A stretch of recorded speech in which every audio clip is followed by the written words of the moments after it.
I would like to call this meeting to order. Welcome to all, and thank you for coming out to tonight's meeting of the Peoria Planning and Zoning Commission. I'm going to take a roll call. Commissioner Nancy Golden. Present. Commissioner Sean Hutchinson. Present.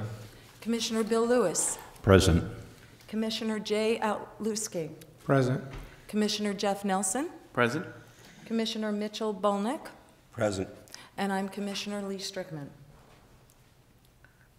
This commission is composed of Peoria citizens who have been appointed by the City Council to serve on the commission as a civic responsibility without compensation. Our duty is to study and review planning and zoning issues within the City of Peoria and then forward our recommendations to the City Council.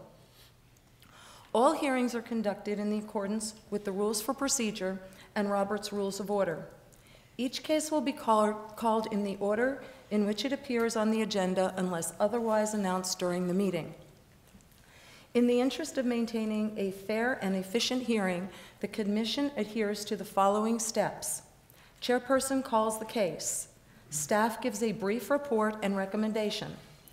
Applicant gives a presentation. Opposition and support gives testimony, generally limited to 3 minutes per speaker. Applicant may give a rebuttal, and commission discussion and decision. Anyone wishing to speak must complete a speaker's request form and hand it to the planning assistant on my left.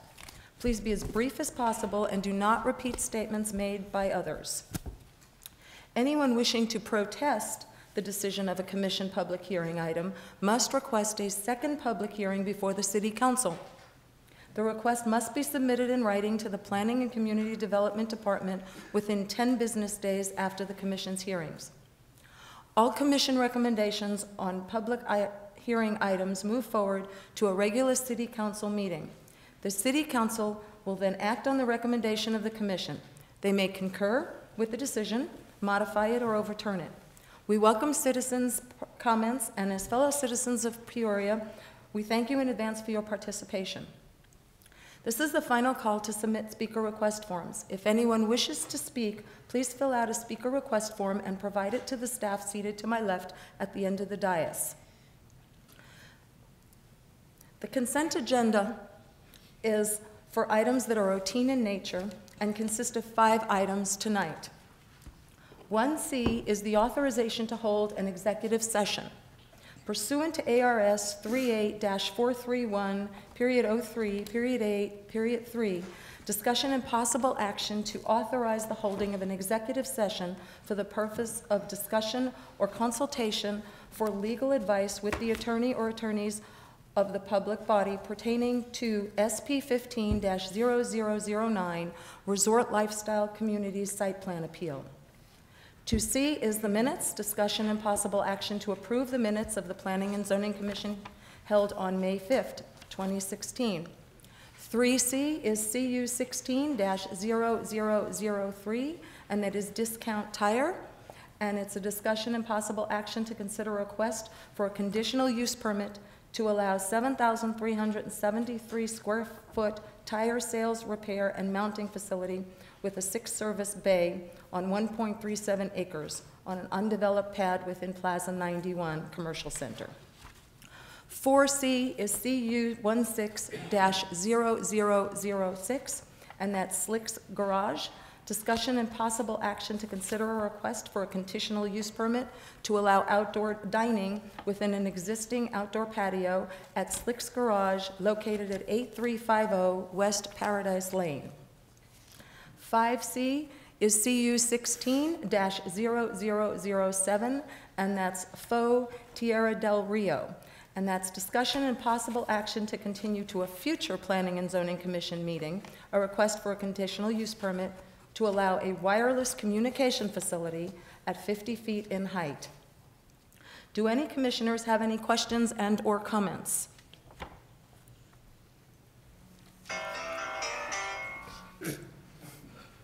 Do I have a motion? Madam Chair, I'd like to make a motion that we approve the consent agenda as presented. Thank you, Commissioner Nelson. Do I have a second? I'll second the motion. Thank you, Commissioner Hutchinson. Please vote.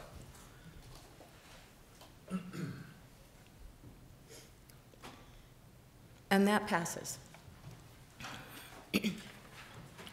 We now move on to new business. And anybody that was here for any of the conditional use, that has all passed, and you don't have to stay if you don't want to, but you can. We now move on to new business. The first agenda item under new business is 6R GPA 16-0001, and that's 83rd Marketplace. And when staff gives their report, they are also going to include 7R Z16-0001, 83rd Marketplace. Staff, please present your report on both items. Madam Chair, Commissioners, thank you. My name is Aaron Frank, Senior Planner with the City of Peoria. Presenting to you two items tonight, 6R and 7R, GPA 16-001 and Z16-0001, which is a general plan amendment and rezoning. Prior to the presentation, please note that a staff memo has been distributed to Commissioners. This staff memo notes a minor change in development condition number 23, as well as includes 3 community letters received within the last 24 hours.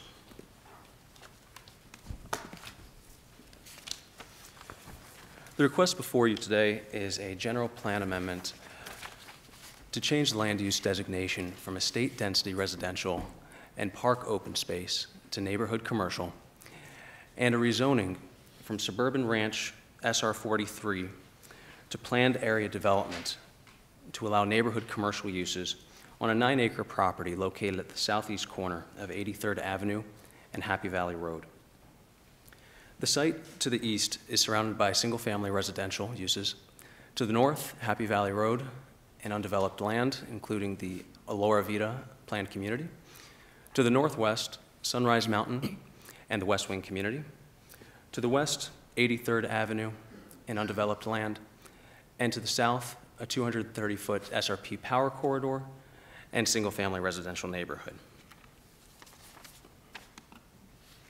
Taking a closer look at the site again consists of just over 9 acres and has limited access to 83rd Avenue to the west and Happy Valley Road to the north.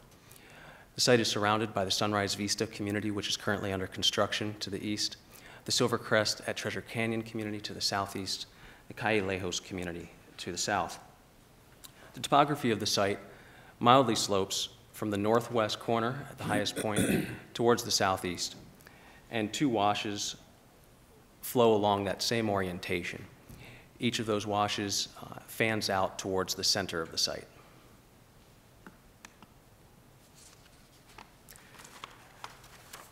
The existing land use designation is estate density residential, which allows for a residential density of 0 to 2 dwelling units to the acre, and plans for a semi-rural or rural character.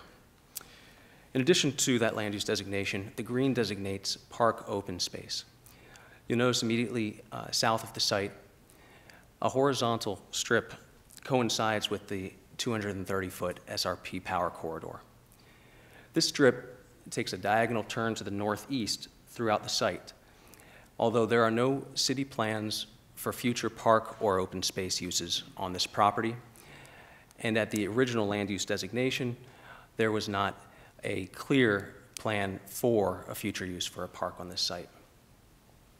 The future use is neighborhood commercial land use designation. This designation is the least intense of the commercial land use designations in the general plan, and plans for the day-to-day needs of the local community, smaller scale commercial that would serve the immediate market area. The rezoning request to change the land use designation from Suburban Ranch SR 43 zoning district. This district coincides with the estate density residential and has a target density of 1 dwelling unit to the acre. And the request is to planned area development. This zoning district allows for customized development standards or permitted uses to respond to contextual circumstances on a site. In this case, the planned area development would conform to the Planned Neighborhood Commercial Zoning District, or the PC1 zoning district. This zoning district is similarly of less intensity, and plans for neighborhood shopping centers, usually are located along arterial roadways, would serve the surrounding immediate market area within a couple miles of the site, and generally have lower square footage for the commercial users on the site, maybe 50 to 100,000 square feet.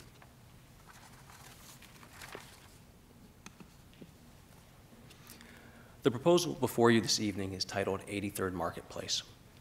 And you'll notice that on this conceptual drawing, there are no buildings located or illustrated. This is purposefully done so, as a site plan for development is not currently with the city, and this allows a limited amount of flexibility for future development so that a certain orientation or design is not binding. However, development parameters and language regarding development standards are located in the Planned Area Development Standards and Guidelines Report, which is the governing document for this case. The site is planned for neighborhood commercial uses, such as retail and restaurant uses, with a prominent commercial node at the northwest corner, with clustered buildings and a pedestrian plaza. This is envisioned as the hallmark of the site, with an active gathering space and high retail activity. Access to the site would be from 83rd Avenue and Happy Valley Road, along with the 3 red arrows shown on the plan.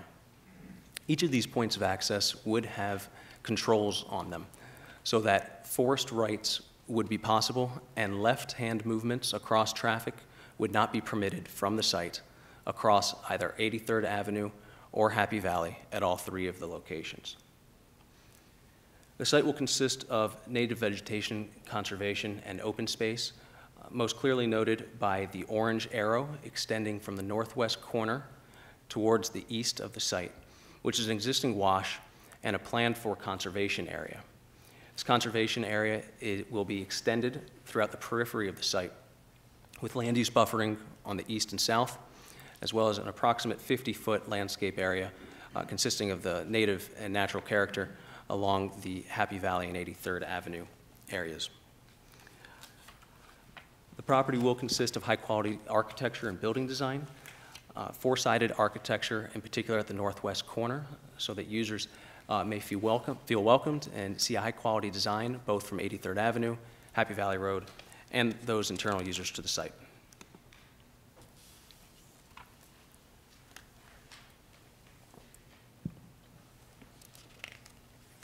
The property is north of Pinnacle Peak Roadway and is therefore subject to the Desert Land Conservation Ordinance. The DLCO in the city of Peoria is an overlay district to identify and protect Sonoran desert lands in North Peoria. This would allow development that takes the surrounding desert environment into increased consideration during the development process to preserve existing features and existing character.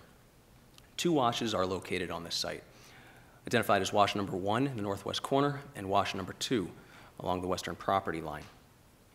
Extensive conservation of wash number 1 is planned for approximately 200 feet, and vegetation conservation of wash number 2 is planned for to preserve some of the significant vegetation along the western property line, although full preservation of each of these washes is not desired by the applicant or staff as they fan out in the center of the site.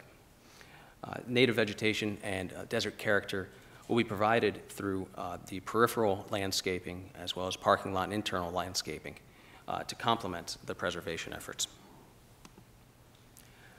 Open space will be a hallmark of this development with a minimum of 25% of the site area maintained as open space, both natural, such as the vegetation conservation, as well as created open space consisting of a pedestrian plaza at the northwest corner, as well as an enhanced pedestrian walkway. This would enable this development to be a pedestrian-friendly environment and supporting the concept of parking once and being able, as a user of the site, to visit multiple stores or uses without having to get in your car and drive across the parking lot.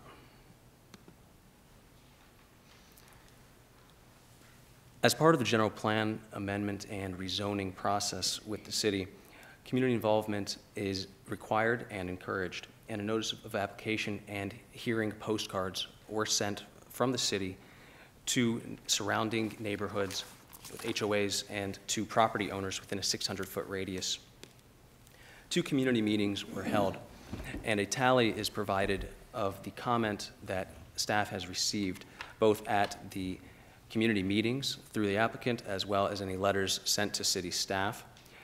Staff felt it was important to provide a commentary column in this tabulation, as we did not feel it was appropriate to interpret what were input about the site that did not express a supportive or oppositional language, but rather provided suggestions for development. The first neighborhood meeting was held on February 9th at West Wing Community Center and was well attended with approximately 67 attendees. Some of the broader comments have been distilled into 3 categories for support and opposition. For support, there was community support for convenient commercial space that would be an asset to the local community, outdoor and family-friendly uses, as well as maintaining the desert character found in the existing environment. Opposition was also received. Concern from neighboring properties about building height and visual impact, the impact of auto-oriented and drive-through uses, as well as any spillover effects of crime, light, and noise from new commercial development. Between the first and second meeting, the applicant prepared a line of sight study, which is provided on this slide, and presented it to the neighborhood to address concerns about the visual impact of the site. Concerns continued about access onto 83rd Avenue and potential safety hazards of users exiting the site and creating a travel conflict as 83rd proceeds southbound, as well as concerns about auto-related and drive-through uses on the site. The line of sight study on this slide shows a viewshed from the Calle Lejos community on the right side of the slide, looking up towards, across the SRP power corridor, towards the commercial center, and then extending towards the mountain peak, illustrating that future development at 30-foot height would not impact the sight of line to the mountain peak. As a part of this development, 30 feet will be the maximum building height, as to be explained further in this presentation.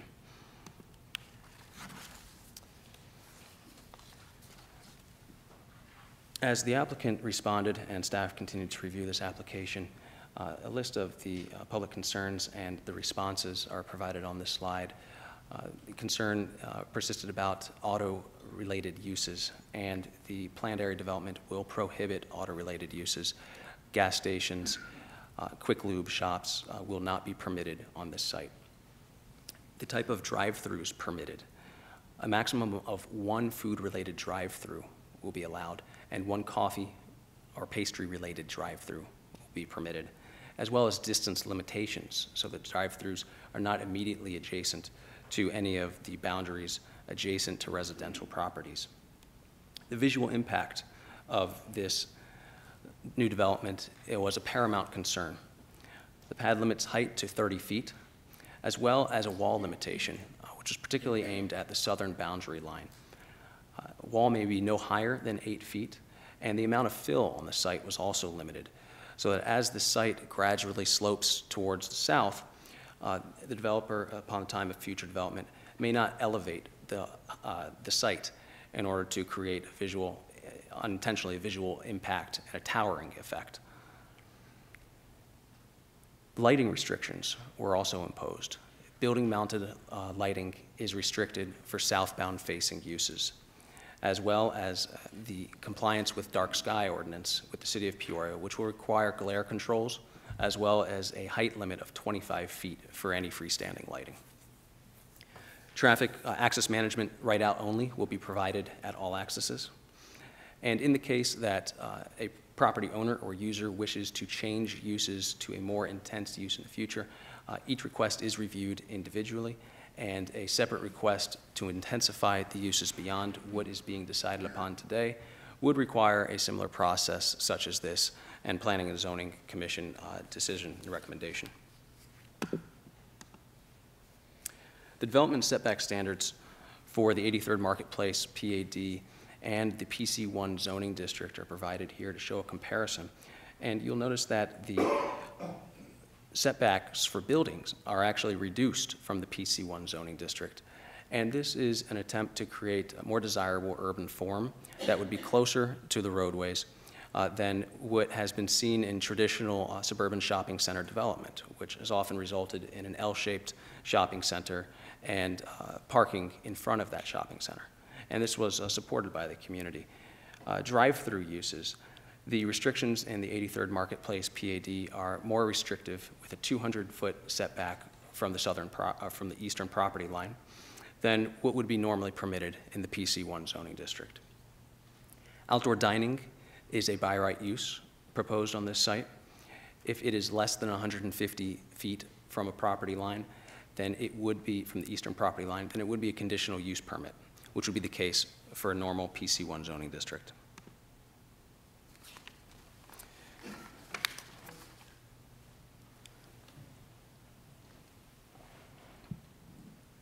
The staff evaluates the general plan policies and objectives when reviewing a development case such as this. And for the purpose of this presentation, we further refined some of the larger categories of analysis into 4, as seen on this slide. The appropriateness of the use. General plan does allow and promote balanced communities with different land uses. And non-residential uses in predominantly residential communities such as this must be cited appropriately. In this case, Happy Valley is designated as a parkway and carries a considerable amount of volume, as it's the only arterial parkway between I-17 and Lake Pleasant. 83rd Avenue is also an arterial, and this site may be better suited to handle the stress of a non-residential use than other sites within the surrounding community. Furthermore, SRP buffer exists to the south, and this buffer is intended to last in perpetuity as it is for public utility purposes. The compatibility of the site. There are customized development standards that have responded to input that staff has received throughout the development process, such as the 30-foot maximum building height, which is consistent with residential uses as well, but also wall height and planned graduated or terracing elevation throughout the site, so that the site is not elevated and creating a towering effect. The mixture of land uses. The surrounding community contains mostly homogeneous residential uses, and this would provide a necessary community service in the community. A retail market demand study was provided by the applicant and demonstrates that there is a supportive market for this use by analyzing the market demand area within a couple miles of this site, which would be the eventual users if this use were to be approved. The access. The access is through 83rd and Happy Valley with forced turn islands again, and this was a very important community comment. Staff finds that this proposal will be an overall improvement to the city's general plan, and inadequate development patterns exist in the plan. A compatible scale and intensity is provided with customized standards on the site, and it reflects development needs while accounting for the existing and naturalized built environment with the desert character of North Peoria. The rezoning introduces uses and tailored standards that respond to the local context and maximize compatibility. And the proposed zoning allows basic neighborhood services to be provided to the surrounding community by expanding the mixture of permissible land uses. The proposed project will be designed harmoniously with the natural environment to provide a development that is in character with its surroundings. Staff recommends approval of case GPA 16-0001 to the City Council to redesignate 9.09 acres from estate density residential 0 to 2 dwelling units per acre and park open space to neighborhood commercial. And staff recommends planning and zoning recommend approval of case Z16-0001 to the City Council to rezone 9.09 acres from suburban ranch to planned area development, subject to the conditions within the staff report. Madam Chair, I'm available to take any questions the Commission may have. Thank you. Do any commissioners have any questions of staff? Commissioner Golden.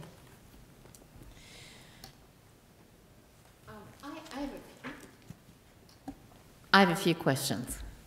One of them is on the access, it just seems, as I look at this, unless this is not going to be a very busy shopping center, there's just not adequate entrances and egress, especially if you're heading north to West Wing.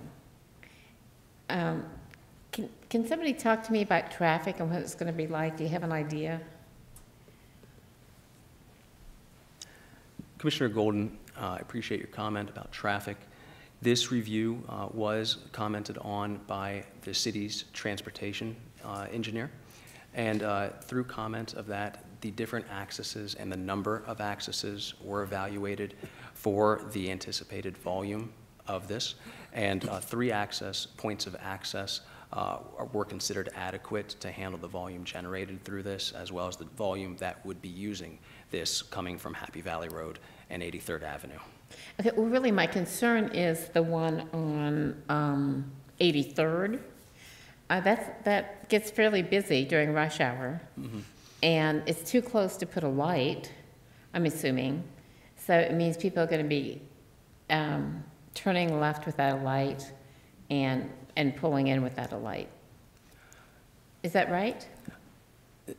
Commissioner Golden, the points of ingress or the ways to access the site from 83rd, a left-hand turn will be permitted from 83rd Avenue.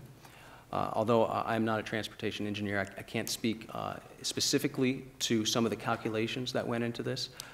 During the site plan phase, the appropriate traffic measures and safety measures will be evaluated, as at this time, the left-hand movements out of the site are not permitted. There may be opportunities for different devices to provide safety for those who are going to be entering the site. Okay. And the second thing I wanted to talk to you about was signage.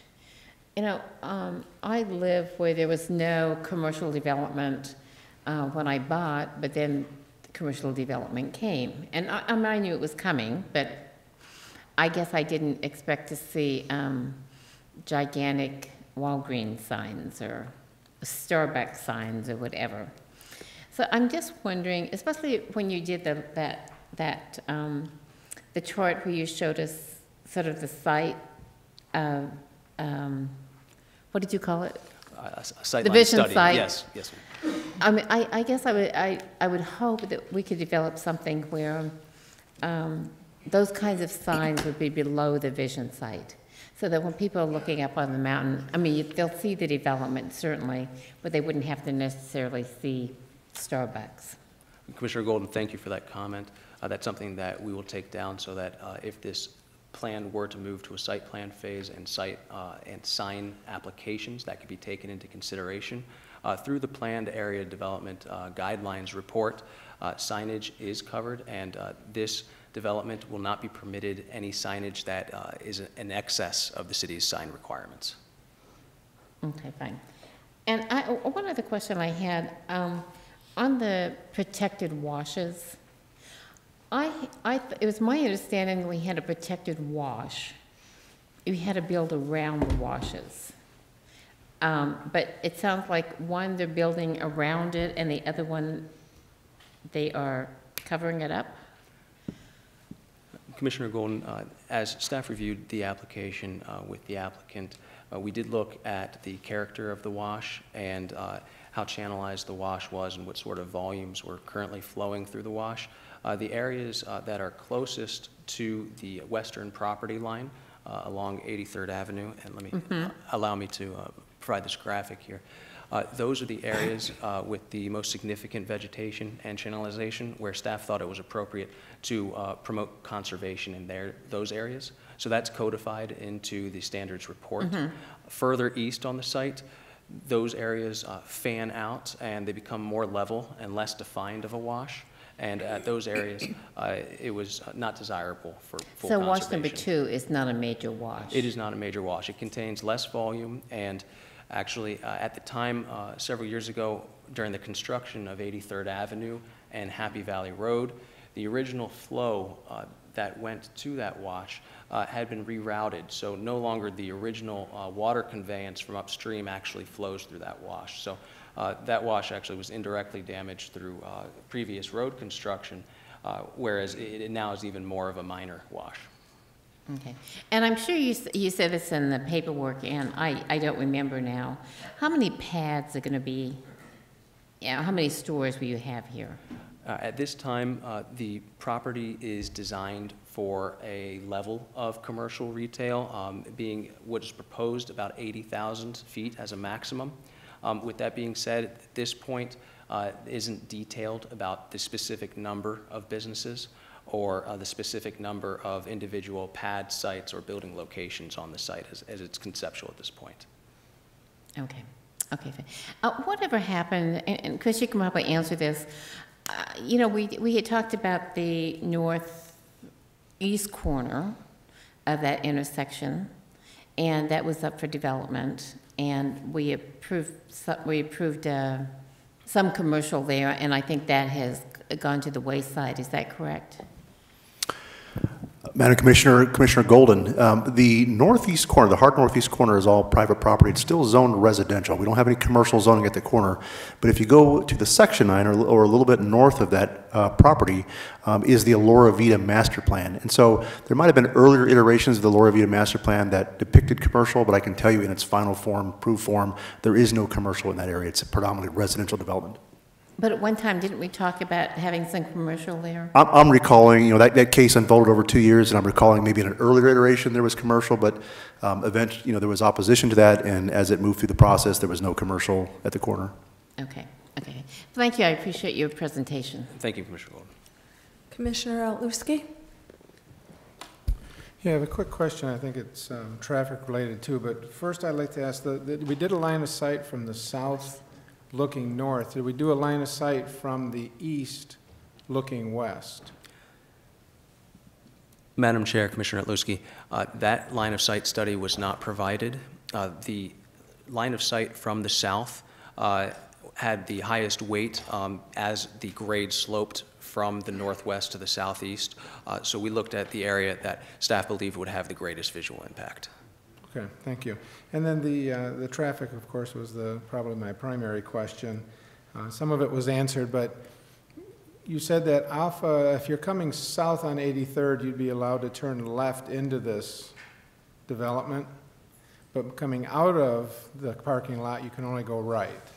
So knowing the number of homes that are directly south of this location, I would imagine there's going to be a good number coming out of the south, perhaps into there, and then wanting to go back home. So their only real option would be to come on 83rd, make a U-turn at Happy Valley.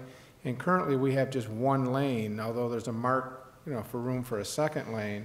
Would the city have any control over having a 2-lane left turn so that as the left turns that are doing U-turns wouldn't stop that traffic? Because I know in the late afternoons that gets pretty congested. Commissioner Alewski, thank you for that question. I'm joined by Peoria's city traffic engineer, Jamal Rahimi, and I'll allow Mr. Rahimi to respond to that question. Okay. Actually, this intersection is planned for dual left turn in the northbound direction. Based on the projections, it will happen sooner or later, so which will provide the movement that you are referring to. So yes, okay. The answer is it is planned for a dual left. Okay, because I can see that being a big help. Now coming out of the north onto Happy Valley, will they do curb cuts and make any kind of a left turn off of Happy Valley into this, or will they have to? Yes, the easterly driveway, the second driveway on Happy Valley at the site, that is programmed for a left turn in. Yeah, I just saw it, thank you. Okay. All right, thanks. Are there any other questions from the commissioners of staff? I have opened the public hearing for 6R GPA 16-0001. Is the applicant present? You wish to speak? Please state your name and address for the record. Madam Chair, members of the commission, my name is Mark Reddy with LVA Urban Design Studio, 120 South Ash Avenue, Tempe.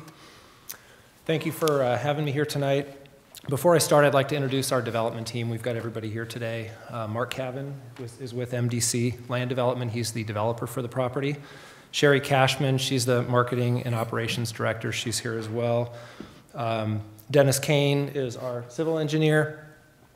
Rick Merritt is here with Elliott Pollock and Associates. He did the market study for the project. Brian Greathouse is here with Birch and Cracchiolo. He's representing our legal. Kim Carroll with Kimley Horn did our traffic study. And then Elise Hiley with LVA is here as well. She was the planner. First, I want to thank staff for the very thorough presentation. I was planning on saying many of the same things, so I'll try to keep my presentation relatively brief so as not to repeat everything. But we appreciate all of their efforts through this process. I also want to recognize the community. I've done a lot of zoning cases around the valley, and not many of them had the amount of participation as this project, and it's been extremely helpful for us to engage the community early in the process, as opposed to at the end of the process, which is what typically happens. They come out at the end when it's already too late to make changes. And so we were able to listen to the community. We had 2 public meetings. The second one was really to respond to the comments that we got out of the first one and to hopefully answer their questions and make adjustments to our plan to accommodate those comments that we received out of the first one. And I think at the end of the day, we ended up with a much better plan for us as well as for the community. And so we appreciate very much the active participation of the community through this process. Do we have the presentation up? Okay, there we go. And is there okay, here we go. Thank you. I'm going to hit on some of the highlights and then talk a little bit about some of the adjustments that we've made through this process in both working with staff as well as with the residents of this community to make this a better project for everybody. Aaron did indicate that in the application we did not show a detailed site plan because we're still evolving with it. We're negotiating with several potential tenants, and we wanted to have a little bit of flexibility to adjust things to accommodate for the tenants that we're working with on this project. But this is a conceptual site plan that we've put together that really represents what our design intent is for the project. And if you remember that, that green open space plan, you can see the relationship between this plan and that.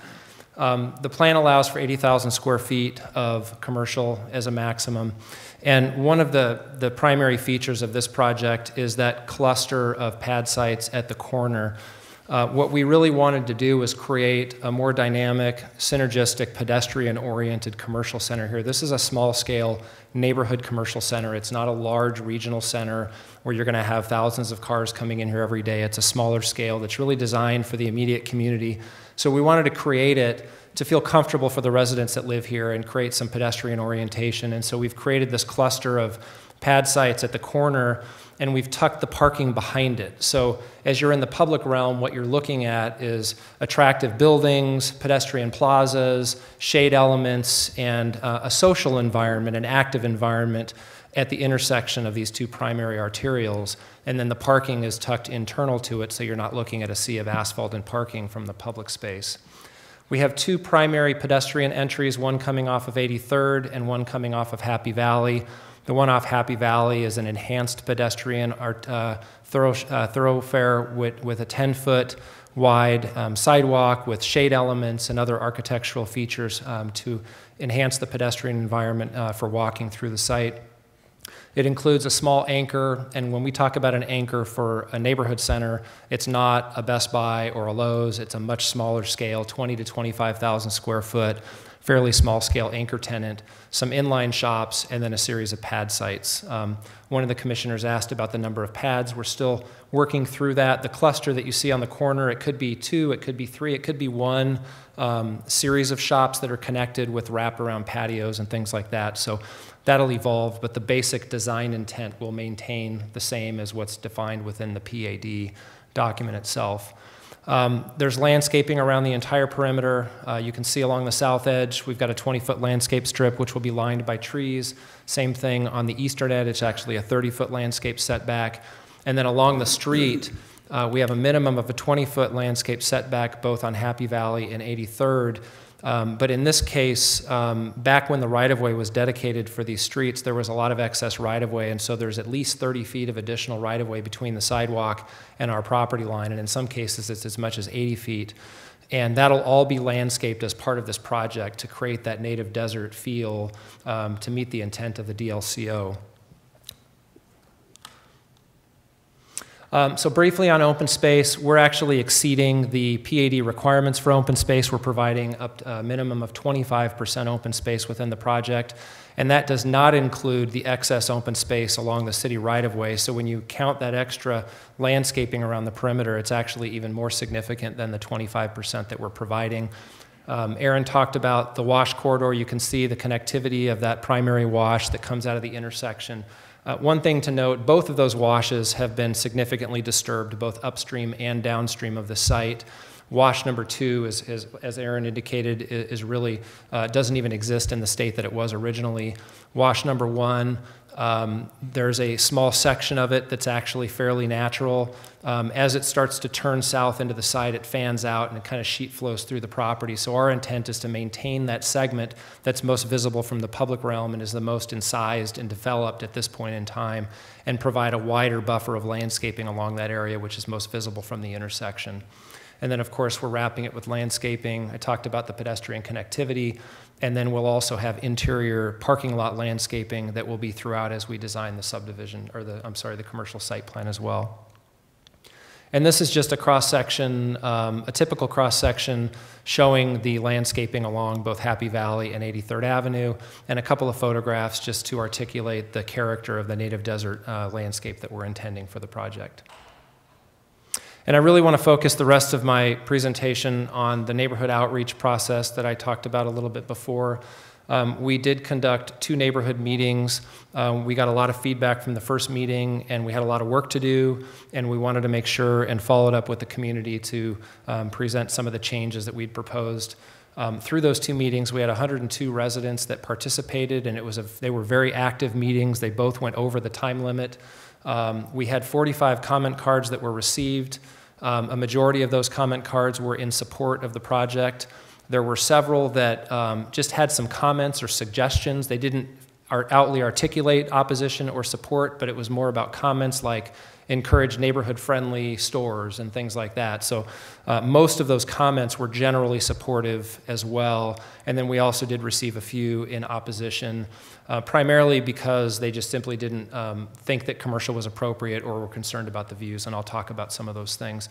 As we went through all the comments, we really cataloged them into 5 primary areas, the first being use restrictions, the second being noise and light pollution, the third being traffic, access, and safety, the fourth, impact to views, and then the fifth was the type and the quality of shops. And so I'm going to hit on each of those briefly and talk about some of the things that we did in the plan to address those issues to get us to where we are today. So regarding the use restrictions, the primary concerns were related to not allowing gas stations or other heavy automotive uses, tire shops, and things like that. So we put a specific restriction in the PAD that prohibits those uses. There was also concern about having a number of drive-throughs on the site, so we also limited the number of drive-throughs. We restricted it to a maximum of 1 food-related drive-through, 1 coffee-related drive-through, and 1 additional drive-through that could be for a dry cleaner or some other use. We also provided restrictions on where those drive-throughs could be located to make sure that they're separated from the residential property. So there's a 200-foot setback from the east boundary and a 40-foot setback on the south boundary. And the reason the south boundary is less is because we have a 230-foot permanent open space buffer between our project and the closest residence to the south. So there's a fairly significant buffer that's already there to provide some protections for both noise and light. Regarding lighting and noise, obviously we're going to be conforming with the dark sky ordinance. There are conditions of approval that talk about shielded fixtures and making sure that we restrict glare off the site. We're also building a perimeter screen wall, and we'll be planting trees along the entire eastern and southern boundary, which will provide additional screening for both light and noise. We also included a restriction for loading within the south portion of the property to between the hours of, the restriction is between 9 p.m. and 7 a.m. There can't be any deliveries along that south edge. And then, of course, we've got those perimeter setbacks that I talked about.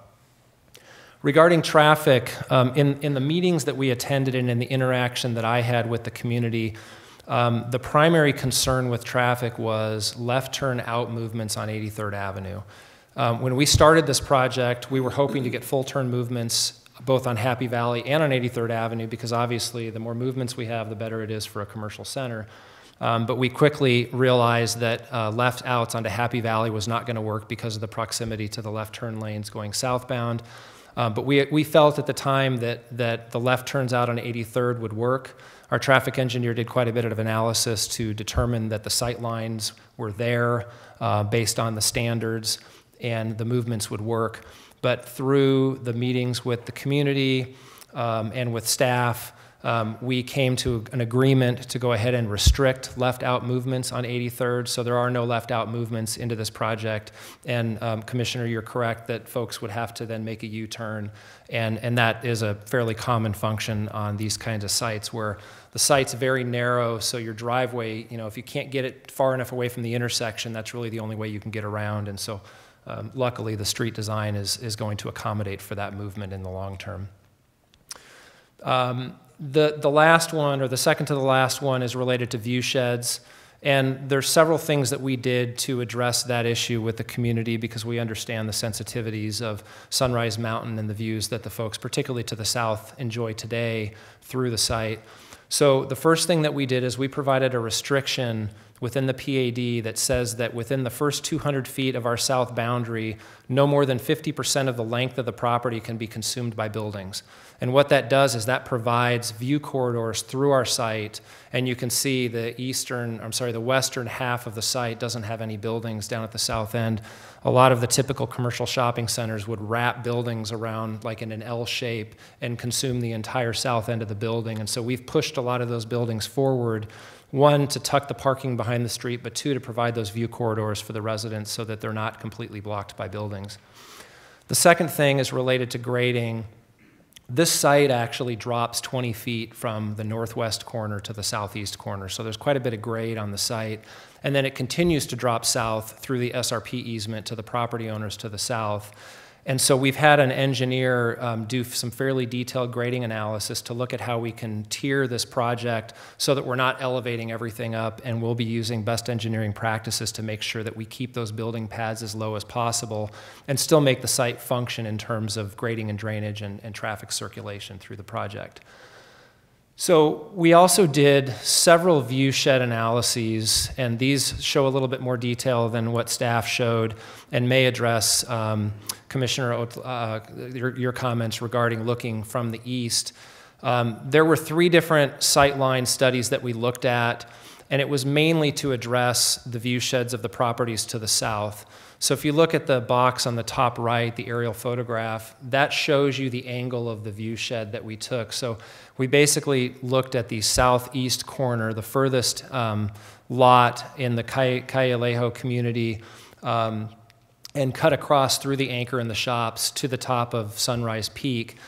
And then you can see the profile of the top of the mountain on the top left, and where the view sheds would be in terms of our buildings and in terms of being able to see the top of the mountain. And then, of course, the cross-section at the bottom, so you can see what the impact is. And the distance is so great that on the very far left, you can see the actual height of the mountain in scale with the cross-section, but it's 2,500 feet away, so we couldn't fit it on the sheet and make it readable, but you can see how much higher it is from the view shed. So there's still quite a bit of views that residents will see, even in a worst-case scenario. With the tallest buildings closest to their property line, there's still 300 to 400 feet of distance between them and those buildings, and so those view sheds, because of the distance, aren't going to be nearly as significant as maybe the perception might have been. This is the second view shed analysis that we did, and this one was from the center of the site, taken from the lot right in the middle of the subdivision to the south, cutting through the project. The buildings are a little bit further to the north there, so the impacts are even less. And again, because we've got that open space there, the view sheds are less impactful in that area as they are as you get further to the east. And then we also did a cross-section through the center of the site, just a straight cross-section through the anchor building to show kind of the difference in elevation. As I mentioned, the elevation of the south boundary of the existing subdivision is at 1338. The elevation at the south boundary of our site is 1345, so there's a 7-foot difference between the subdivision boundary and the southern boundary of our commercial center.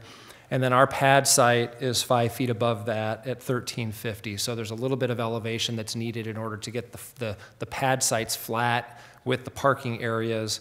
But you've got a distance of over 300 feet. So when you think about that variance, it's not a big impact because the properties are so far away from the project. So we presented all of these at the second community meeting and spent quite a bit of time, particularly with the residents to the south. And I think they appreciated the effort that we went into to kind of help them understand what those impacts might be. And then the last comment in the grouping related to the comments that we received was related to architectural quality. And we don't have a precise design for the building yet. In fact, we're just getting started with that process of detailing the site plan, and we've got an architect that's just getting started on the design. But the architect had sent us a bunch of photos of the level of quality and the type of architecture that we're looking at. And so these are some images of some existing shopping centers that really emulate what our plan is for this commercial center. And it really provides a high level of architectural detailing, variations in roof lines, variations in colors that are more natural desert tones, in materials. And so there's a high level of design quality that will be wrapped on all 4 sides of the building. This is another photograph of similar architectural style. Some of these buildings are taller than what we're proposing because we're limited to 30 feet in height, which is what's currently allowed under the residential zoning district. So a 2-story home would be no different than what we're proposing on the site in terms of the commercial buildings. And so really that concludes the majority of my presentation. Just wanted to articulate that we did really work hard to try to address the concerns of the neighbors.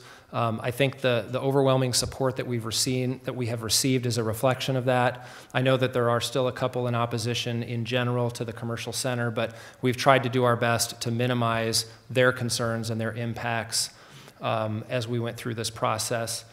We've reviewed the staff report and we fully support and agree with it. We agree with all the conditions of approval, and we request that the Planning Commission recommend approval to the City Council. And with that, I'm happy to answer any questions that you may have. Thank you. Do any commissioners have any questions of the applicant? Okay. Seeing that there are no questions, I do have a speaker request form, and that is Daniel Ferranti.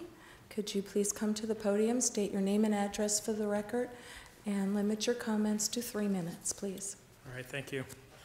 I'm a resident of the Meadows at Camino Al Lago, which is a new development. It's approximately a mile south and west of this particular location. We have not yet released the homeowners association from the developer yet, but I have political aspirations and I'm currently serving as a neighborhood representative, neighborhood busybody, but I don't technically serve in a formal capacity. So, but having said that, we all travel through that area to attend church, and I am quite familiar with this intersection. I've traveled through there several times during the week and have followed the progress of this project and been in pretty regular communication with most of my neighbors via email, et cetera, some of which attended some of the meetings.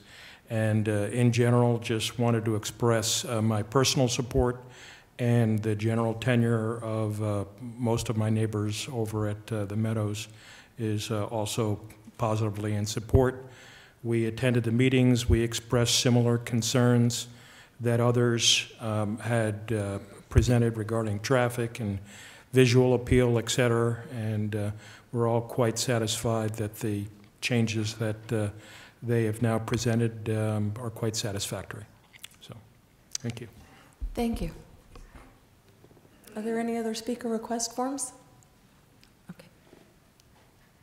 Do any commissioners have any other comments or questions?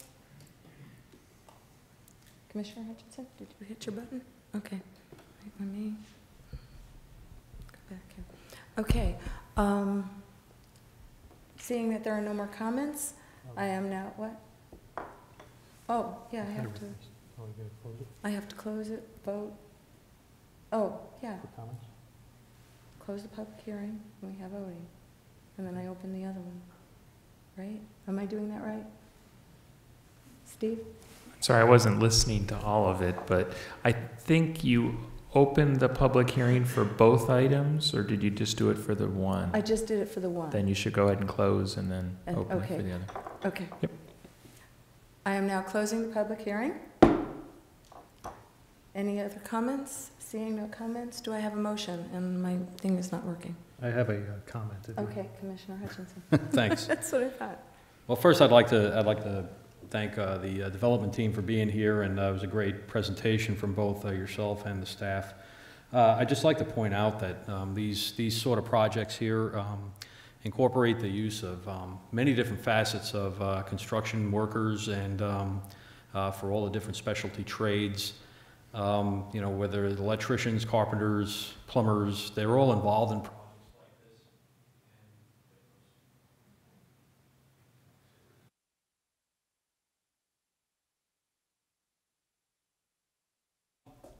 Should I speak loudly? I would appreciate the efforts of the development team to work with your contractors. There's a lot of local resource sites for labor on this job to make sure that local residents are afforded opportunities to work within their community and build buildings like this.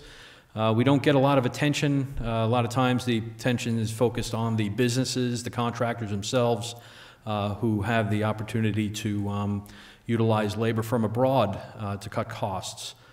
So I would just like to, you know, with projects like this, we'd like to see workers from the community being utilized to build the buildings within our community. There is an enormous resource right here within our local city that can be utilized on projects like this. So as a development team, I really would like to see you make the effort to see that happen. Thank you.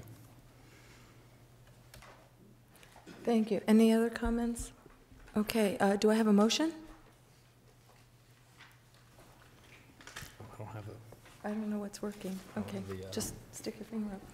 Do I have a motion? I don't have the numbers in front of me. Go ahead. You do. Okay. Madam Chair, Yes. I'll make a motion that we approve case number GPA 16-0001. Okay, I think we needed the one before that. You need the one before that? Yeah, we're on, The zoning case? yeah, 6R. No, Madam Chair, you're correct. It's the GPA first. It's the GPA 16. Yes, ma'am. Yeah, okay, okay. Do I have a second? Sorry. I'll second the motion. Okay, thank you. Please vote. Oh, I can't, okay.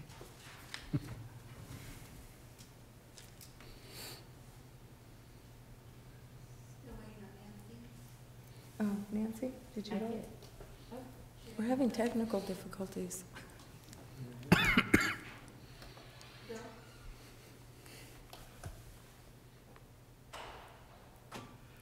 Okay, and that passes. And now I'm going to open up the public hearing for 7R Z16-0001, 83rd Marketplace. Are there any other comments from the commissioners? No, okay. Seeing no comments, I am closing the public hearing. Do I have a motion?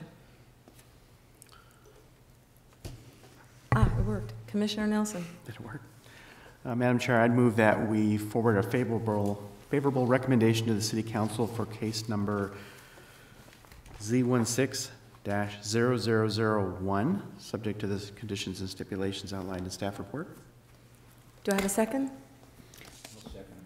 I'll second it. Thank you, Commissioner Lewis. Please vote.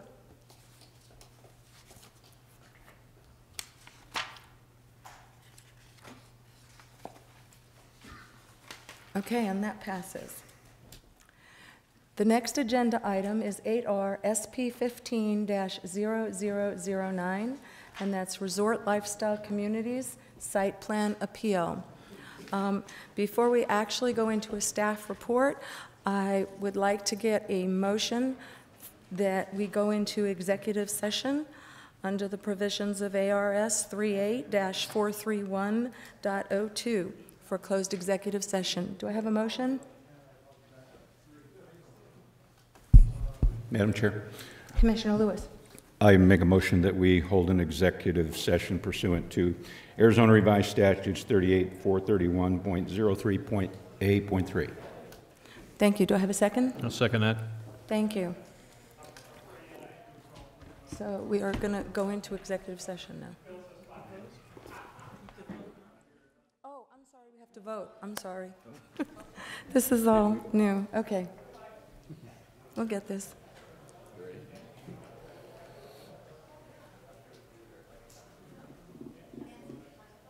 Nancy, hit your button again. And that passes. We will now go into an executive session.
May I have a motion to close the executive session, please? Madam Chair, Commissioner Lewis. I make a motion that we close the executive session and reopen the regular session. Thank you. Do I have a second? Second that. Thank you, Commissioner Hutchinson. Please vote.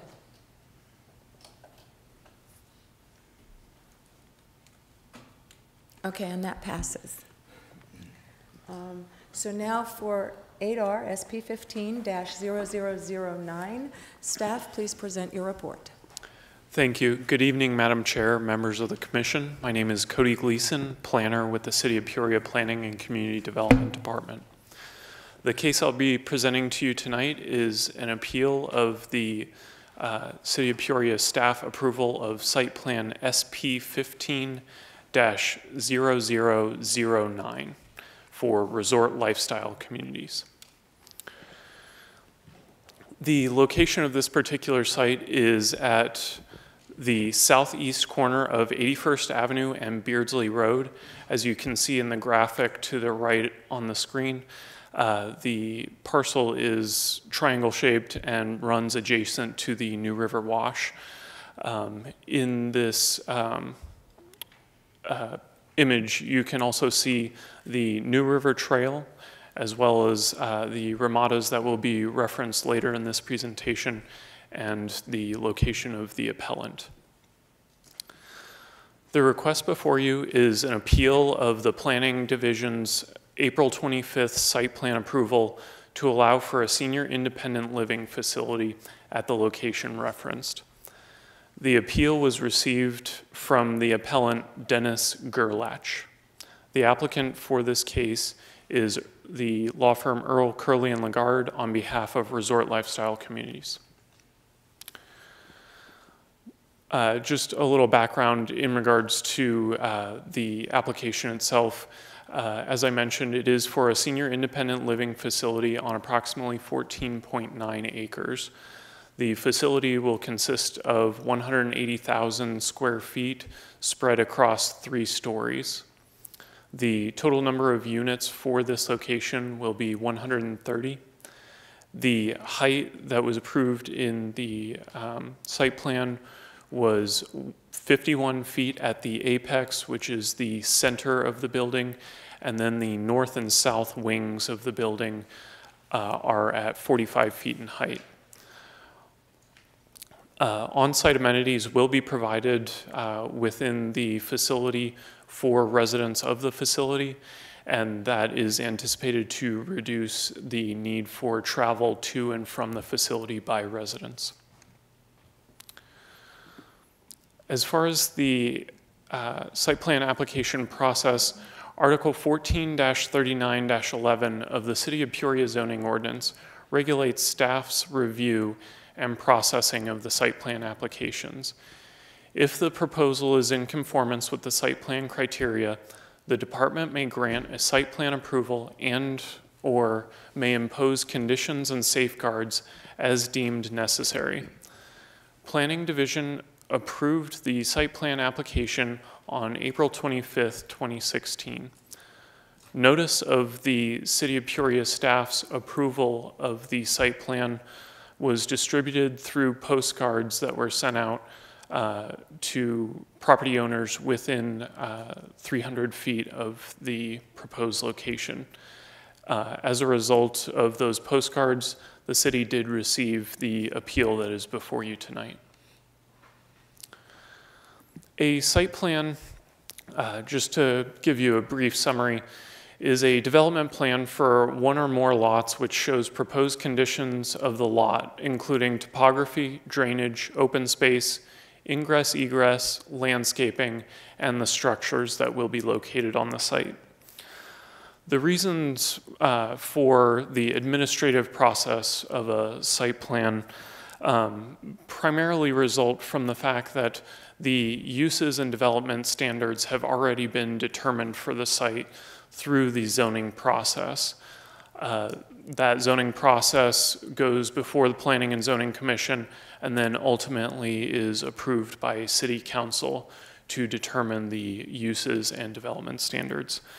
Additional fringe benefits for the administrative process include the allowance for coordination between city departments in order to ensure that all necessary requirements are being met by the applicant and a holistic view is being incorporated into the review of the application.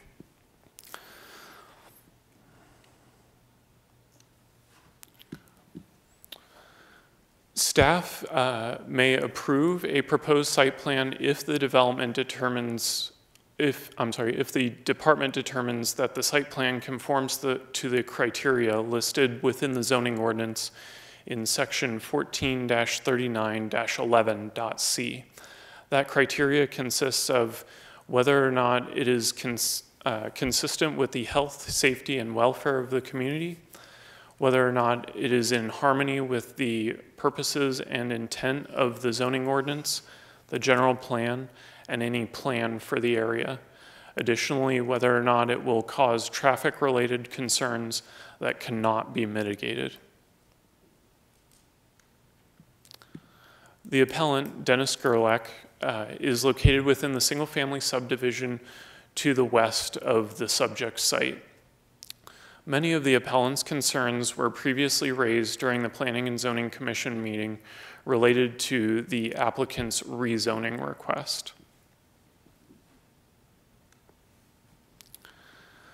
The claims identified in the appellant's letter, as you also will see in your staff reports, identify that the appellant believes staff made an error in applying the zoning ordinance to the site plan, in that the building will be 3 stories tall, the facility will result in additional traffic and parking burdens in an already busy area. The residents of the facility will try to take over the pavilion and park in the area. The area should be designated as a park and ride for access to Loop 101, the Ramadas, and the New River Trail access. The developer should have selected a parcel north of Deer Valley Road and west of 91st Avenue. That is a summation of the appellant's points in their letter. Regarding the planning department's position with respect to the appellant's concerns, appeals of a site plan are limited to whether or not the site plan conforms to the underlying zoning standards and compliance with the criteria of section 14-39-11.c of the City of Peoria zoning ordinance, which again is whether or not it is consistent with the health, safety, and welfare of the community, whether or not it is in harmony with the purposes and intent of this ordinance, the general plan, and any plan for the area, and whether or not it will cause traffic-related concerns that cannot be mitigated.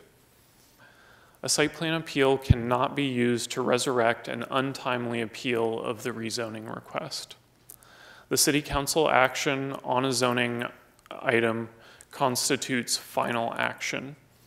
Appellant contentions regarding zoning and appropriate uses do not relate to the site plan approval. The appeal is unrelated to the Planning and Zoning Division's site plan decision. In response to the appellant's first item raised, staff feels that the building is permitted to be 51 feet tall.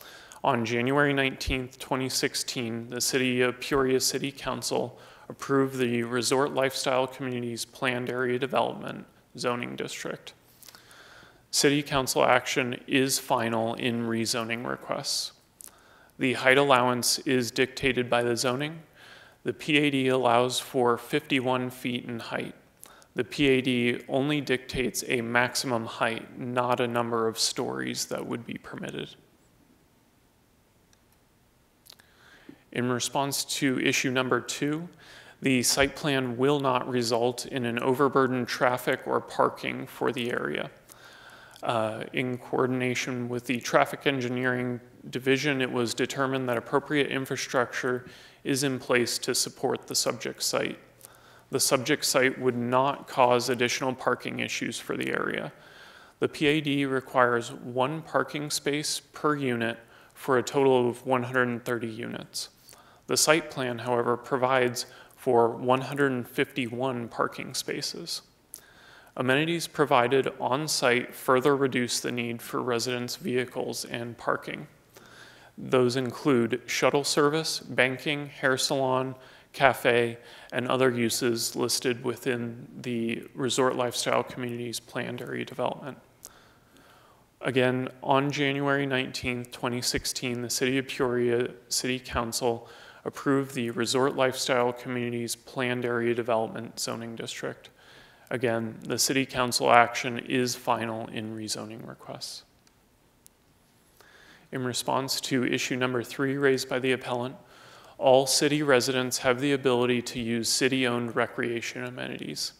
Claims identifying residents of a particular facility that they would restrict access are baseless.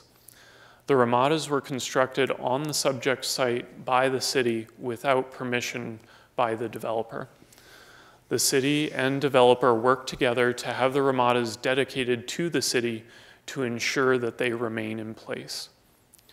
The mission of any city amenity would be for the use and enjoyment of all citizens. The city ownership ensures equitable future use of the recreation facilities. In response to issue number 4, the site is zoned appropriately for the desired use and development. As referenced on January 19, 2016, the City of Peoria City Council approved the Resort Lifestyle Communities planned area development zoning district. Again, City Council action is final in rezoning requests.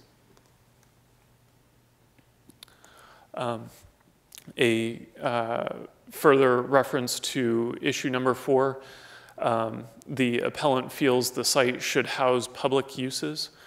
Any privately held land has the ability to develop according to the general plan, land use, and zoning of the property.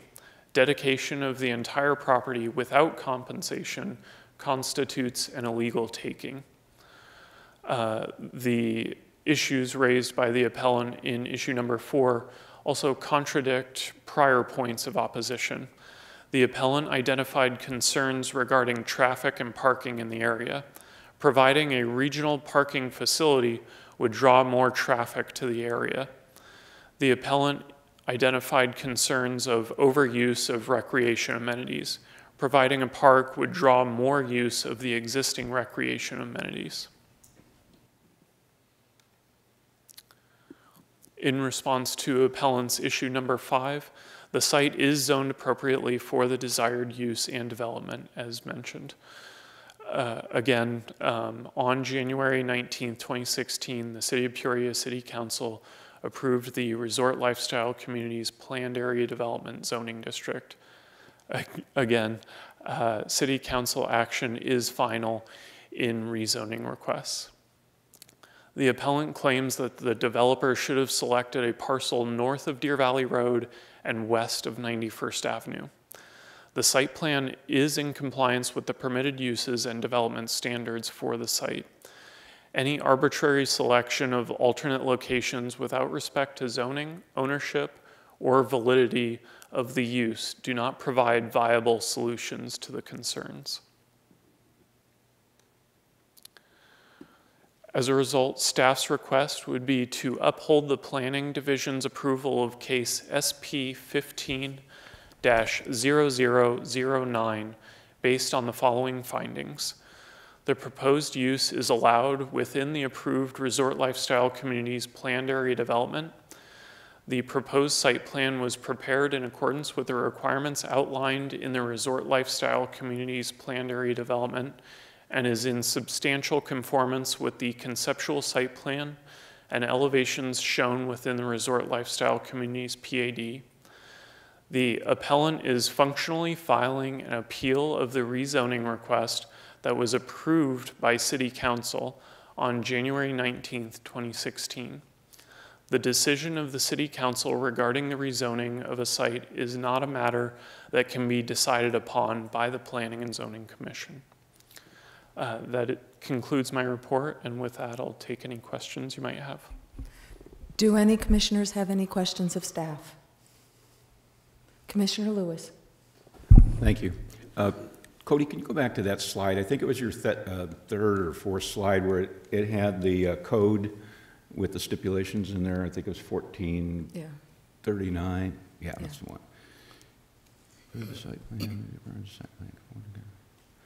health, safety, and welfare is in harmony with the purposes of. I'm trying to see which ones of these things kind of fit in there. I'm having trouble finding those.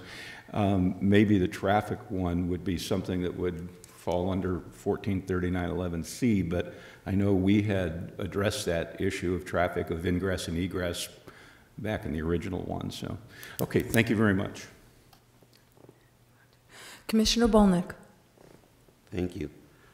So my question has to do with the barrier plan during construction. One of the things that was brought up by the appellant was that during construction, it's a limited road. By the way, I live about a mile away, and I use this artery a lot. I know it very well. And so I had a concern when I saw this about during construction, what's going to happen to that road, because that is a busy road. And one of these three things says will not cause traffic-related concerns that cannot be mitigated. I mean, that bridge is a bridge that's only 2 lanes. So I'm trying to figure out how you're going to mitigate, at least during construction. I don't think this is going to bring a whole lot of traffic, additional traffic, and I am in favor of it, by the way, but how are you going to mitigate that during the construction?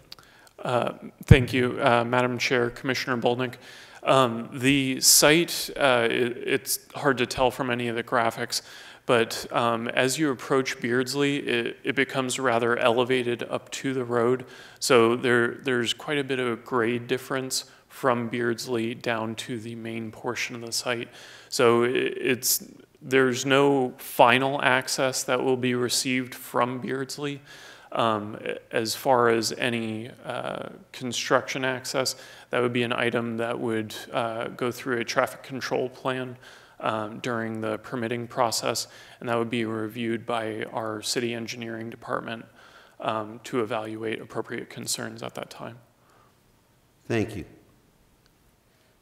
Do any other commissioners have any questions of staff? Okay. The appellant is not present tonight. Is the applicant present? Do you wish to speak? Please come to the microphone and state your name and address for the record.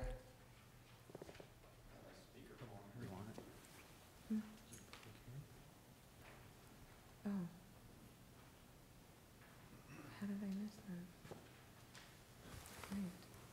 Oh, wait, before you speak, I'm sorry. I have opened the public hearing. Now you can speak. Thank you, Sean. For your record, my name is Taylor Earl with Earl, Curley & Lagarde. Our address is 3101 North Central Avenue. I think staff did a fantastic job presenting, and so I will just be very, very brief. As was mentioned, this did receive a unanimous approval here at the Planning Commission back in December, received a unanimous approval in January from the City Council. There was a stipulated site plan and elevation. We followed those stipulations. In other words, the zoning on this site is for this site plan, for these elevations, which we have done. And so we have complied with the requirements on the site. In fact, this is really the only site plan that is permissible on this site because of the stipulation that came through the original zoning approval. The appellant is essentially asking for this body to overturn the decision of the City Council based on the concerns that have been raised. And as was mentioned, the concerns raised before are very similar to the concerns being raised right now. They were considered, they were taken in by staff, by our team as well as the Planning Commission and the City Council, and the approval was granted. And so the process has been, I think, a bit misunderstood by the neighbors, but we certainly respect their desire to voice their opinion. But I think that the decision on the matters that have been raised, that decision has been decided by the City Council. And so we would seek the Planning Commission's approval and of staff's recommendation of their approval of the site plan. Do any commissioners have any questions of the applicant? Okay. Seeing no more questions, I am now closing the public hearing. Do I have a motion? Commissioner Nelson. Thank you, Madam Chair. I'd like to move that we affirm the City Planning and Community Development Department's decision on April 25th, 2016 to approve the site plan pertaining to case number, excuse me, SP 15-0009. Thank you. Do I have a second? Second it. Thank you, Commissioner Lewis. Please vote.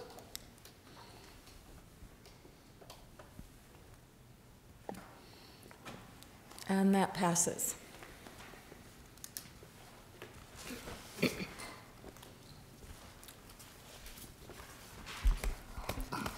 Are there any comments from the public on non-agenda items? Seeing there are no comments from the public, we're going to move on to reports from staff. Staff have reports? Thank you, Madam Chair. Members of the Commission, just a real quick reminder, the July 7th, 2016 meeting will be canceled, and the July 21st, 2016 will be a regular meeting here in the council chambers. Thank you. Any reports from Planning and Zoning Commissioners? Okay. Seeing no further business, I call this meeting adjourned.